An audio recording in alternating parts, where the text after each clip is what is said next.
Good evening and welcome to the Business Day. I'm Javon Keys. Clarendon-based alumina production company JAMALCO says it has earmarked millions of dollars for some capital work at the plant. JAMALCO's managing director Marvin Jackson says the investment will aid the company to grow production back to the levels seen before the August 2021 fire. Production, we're back almost to where we were before the fire, where we have been at that level for the past month. Last month we were on plan. The plan is to get another boiler into service as of the end of July this year, and we're also purchasing a new turbine for the refinery powerhouse.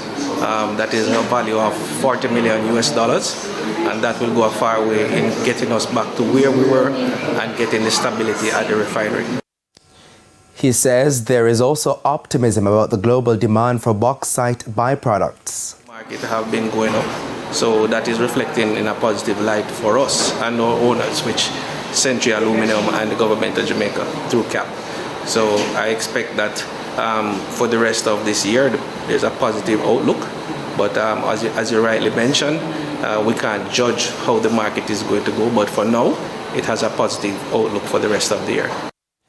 May last year, US-based Century Aluminum Company bought the 55% stake in JAMALCO, which was previously held by the Noble Group. The government-owned Clarendon Alumina Production holds the remaining 45% in JAMALCO. 33 licenses were issued to microcredit institutions in 2023. The Bank of Jamaica says this accounted for more than 90% of the sector's assets. The central bank's annual report says a total of 154 applications for licensing under the Microcredit Act were received for the year.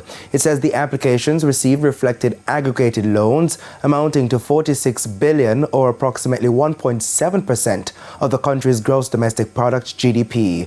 Now, all microcredit institutions are required to apply for a license under the Microcredit Act passed in January 2021. The BOJ says during 2023, it implemented an online risk-based system and risk-rated all applicable entities in the microcredit sector. It says completion of the first risk-based on-site examination in the sector was also done. Training of additional microcredit licensees by the Financial Investigations Division, FID, was also done in 2023, bringing the total number of entities trained at the end of that year to 14. Now, the BOJ says it also started quarterly meetings with the industry through the Microcredit Association's Joint Advocacy Committee. The Jamaican dollar lost 15 cents against the U.S. currency at the close of trading on Thursday.